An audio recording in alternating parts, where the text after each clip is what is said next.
Michael Neesmith off the tee first. Played his college golf at the University of South Carolina.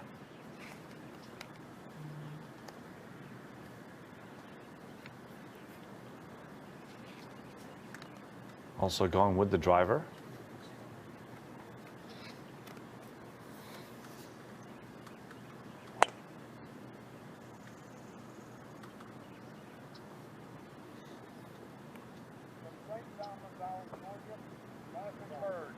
There's that chase you're talking about, Daniel.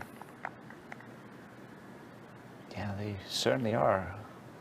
Having that ball still roll out.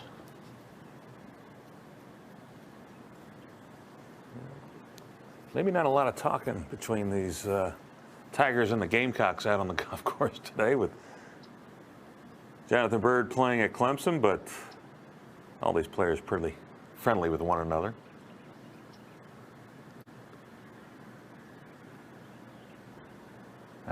Jay Byrd, as people call him, similar to Richard Johnson, extremely fit, works out, probably more than hits golf balls.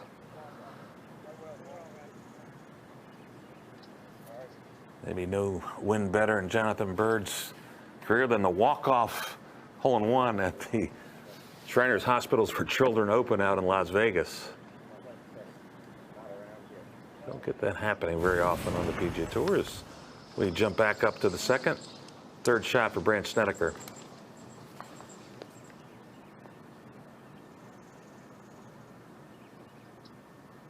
Where you're seeing some of these balls reacting, skipping forward, and then inside, there's that sandy area just short of the green.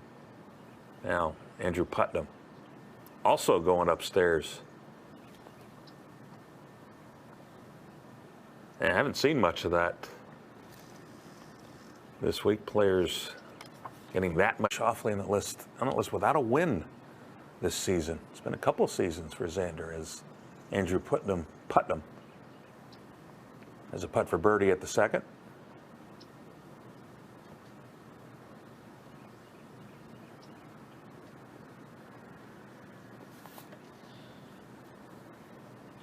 he may, so we might see some putts have a little bit more break on them today.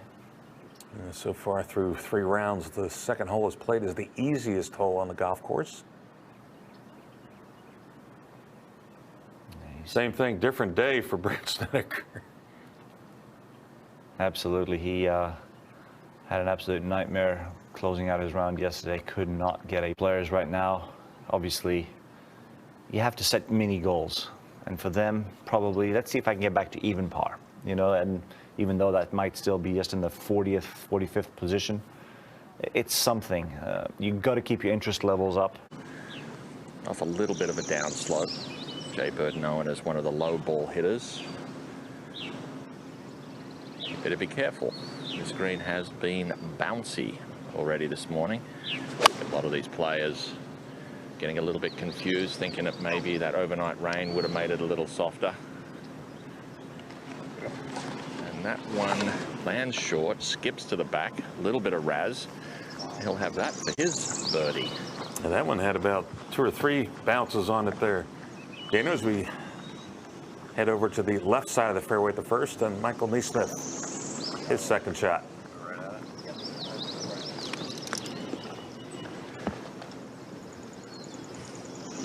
He chose to push this one a little bit further down, which I think is a great play.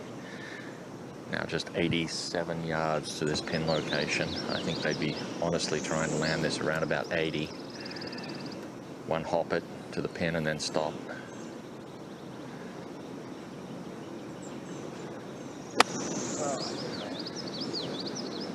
Oh, and he has laid the sod over this one.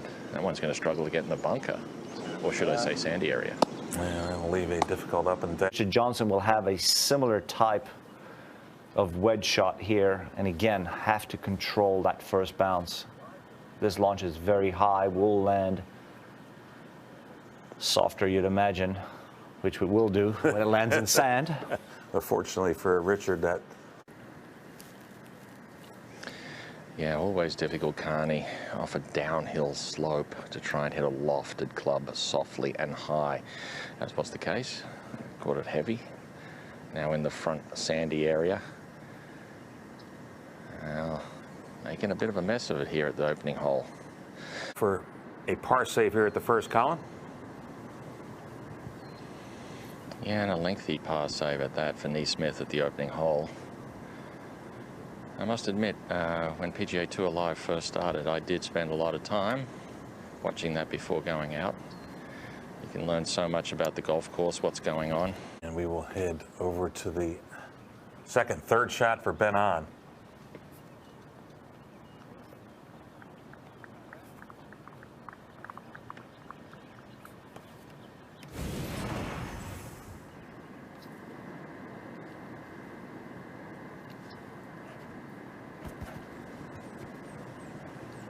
Now Jonathan Bird. He would have got a bit of a look there from Neesmith. Knows what this putt's going to do. And no surprise, took advantage of it. A little assist there from Neesmith. Early morning golf as Richard Johnson gets ready to play his fourth shot out of the sandy area.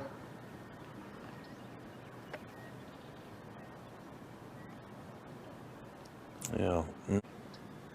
As we head back to the first tee, Mark Hubbard on the tee.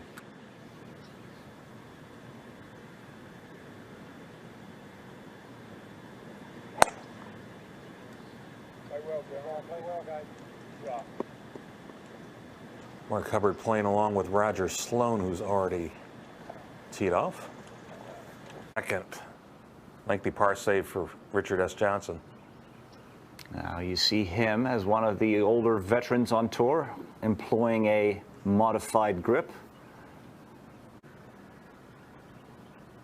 Ben On too, comfortably outside the top 125 in the FedEx Cup rankings, which is a bit of a surprise. Such a great player, former President's Cupper. So On converts the birdie. Mark Hubbard now, his second shot at the first. Yeah, absolutely prime time here. Just split the fairway with his tee shot. This from 125. Lands the ball pin high, skips to the back. A little bit of Jonathan Bird Raz and keeps it on there. He will have that for birdie. Go here, Colin.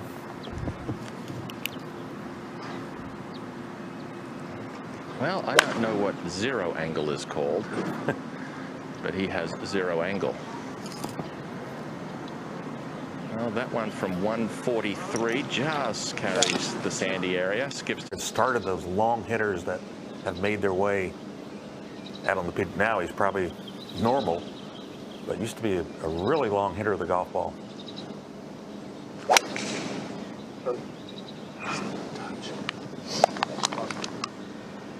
That was almost 25 years ago, Daniel.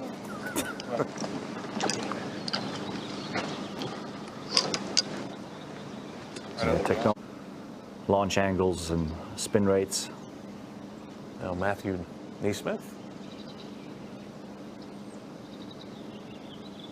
In this second hole, the par 5 has played the easiest hole in the golf course the first 3 rounds.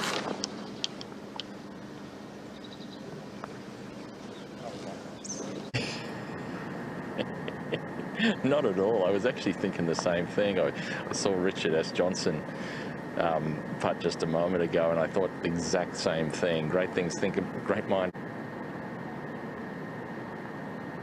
So Mark Hubbard. You think it'd get lost in the golf bag somewhere, wouldn't you?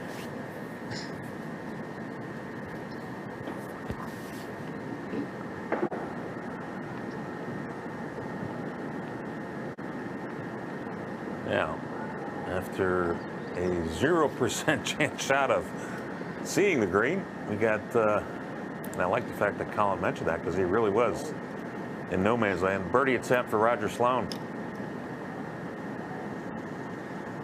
Yeah, realistically, he had no shot at all. Had to come over the oak trees, just keep it left of the pine trees with no room, and to have that length birdie putt.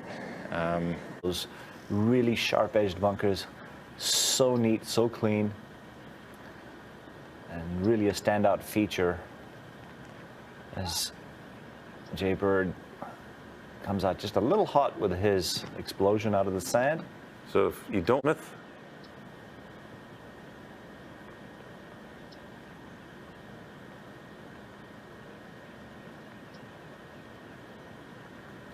again, look for that first bounce to be really skiddy and then a lot of spin.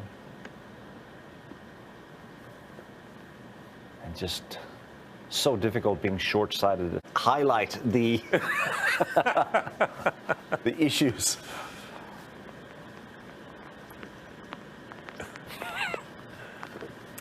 Says the guy who brought it up.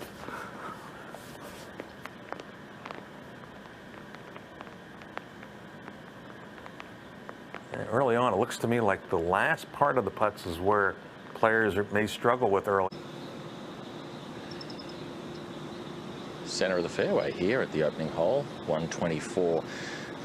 Last minute instruction was to fly it all the way to the hole. If only he knew.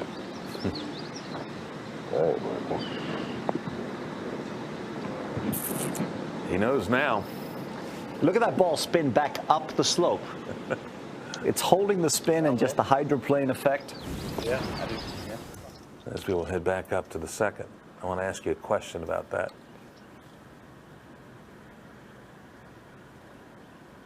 As Jonathan Bird comes up a bit short. If you're a player who happens to be watching PGA Tour Live and you see that golf ball of Tyler Duncan react that way, how do you use that information? You adjust your landing area a few yards shorter of the hole, if possible. And if not, then you might adjust your aim point. Now, Chris Baker, who will be playing next week at Torrey Pines after qualifying on Monday.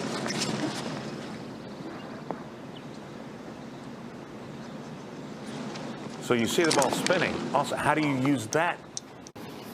Now, have to be so precise. Get any moisture in between, and this ball could be like an absolute knuckleball. And we saw him in the little feature yesterday. He loves the driver off the deck. He says he's very good at it. That feature is name your par, by the way. It's, you know, if a player feels like he knows what the ball's going to do and he can get it curving one way with it and flatten that trajectory out, perhaps, and get it chasing up the hill, as Sloan from 266 with a 3-wood. Just need to avoid that grass in that sandy area.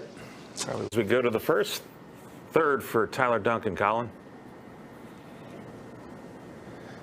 Yeah, not too much here. Just going to run it up the back of the green. Once it gets on the green, it will move from left to right as it wanders down the slope.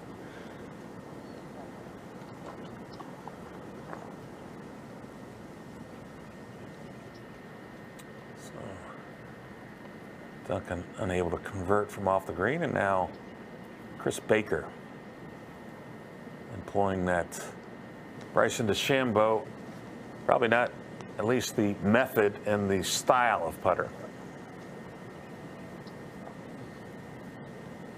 Yeah, he just doesn't quite have it as upright as Bryson DeChambeau. But definitely that arm lock method, I've tried it, and all.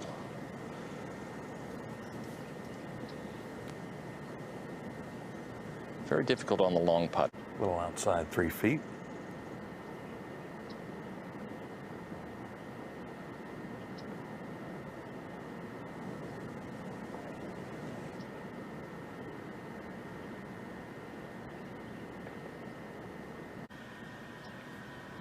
Very easy to skip it up the hills. And again, this is the point where retaining the spin once it gets to the green will be a huge advantage.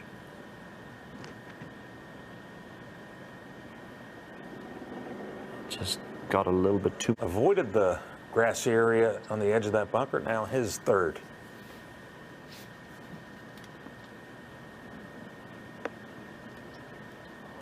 And again, a great example of the amount of spin you... Yeah, I agree. You get outside the ball. Yeah. I agree. That's about all he's got here. If he tries to hit a hard cut, he can stay away from that. That's gonna be a little short. If there's any guy that can hit it hard, it's Garrigus, but yeah, that one caught a little bit too much sand. It's going to come up a little bit short. And that's going to leave a tricky little pitch from there coming off the brow of the bunker on the... Yeah, these guys hugging this right side here, the lesser of two evils.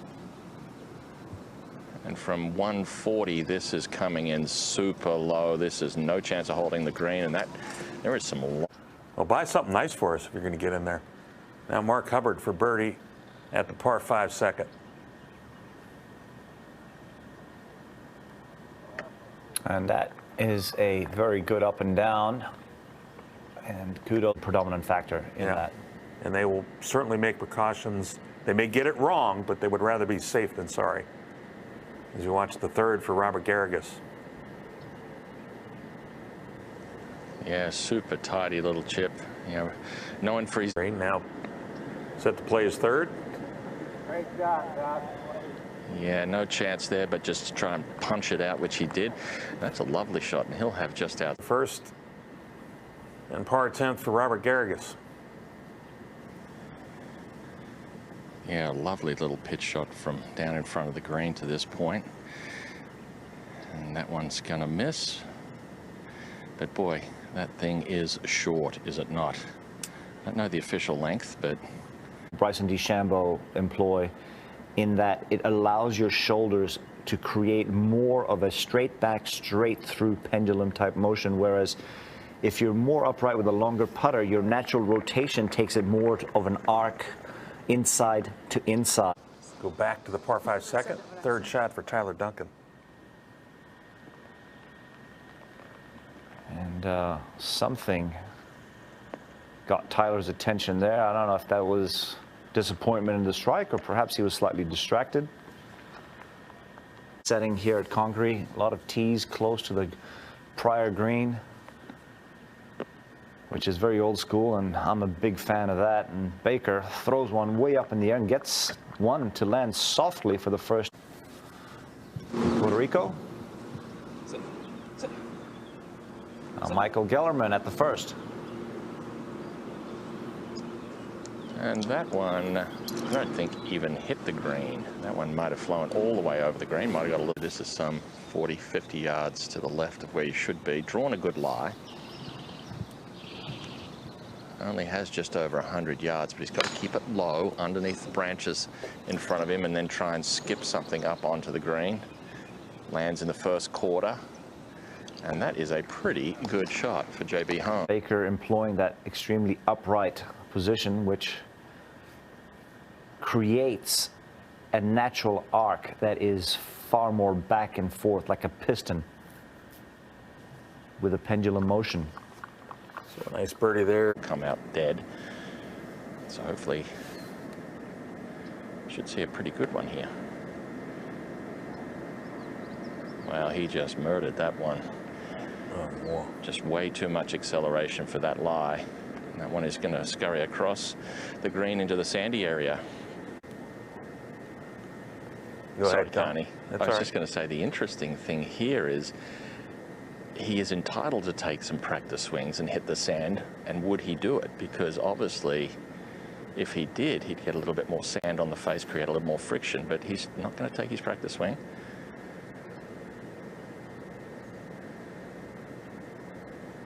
And you can see him fall back on that one. As soon as you fall back, the head goes back, you catch it heavy, and that's the result. Second. Third for Josh Teeter. And a great save back at the first.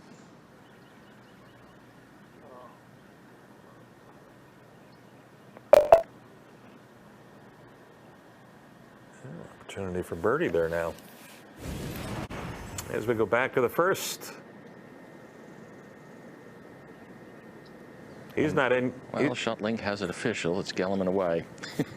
He's not in yet either, is he? He is not over it. And as a result, I think has that for bogey. No, double bogey, sorry. My mistake. Holmes now for birdie.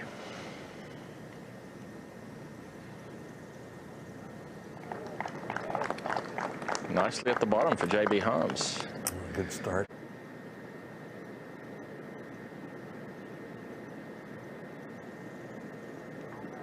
Looks like something may have disturbed him. Maybe no better example as we will head over to the par 5 second. Tee shot for JB Holmes. Yeah, likes to tee it up on the right-hand side of the box, fire it down the left-hand side, and work it from left to right.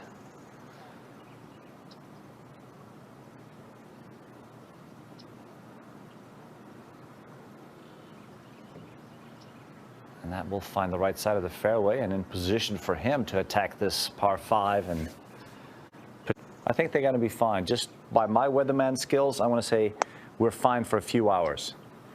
Yeah, all of the stuff is to the west of them. It's easy to be 50% right or wrong.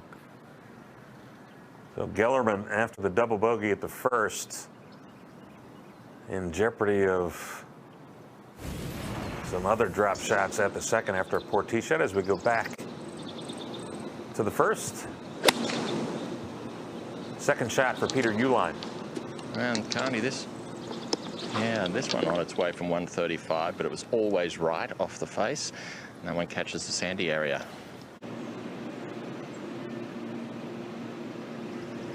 Also from 135.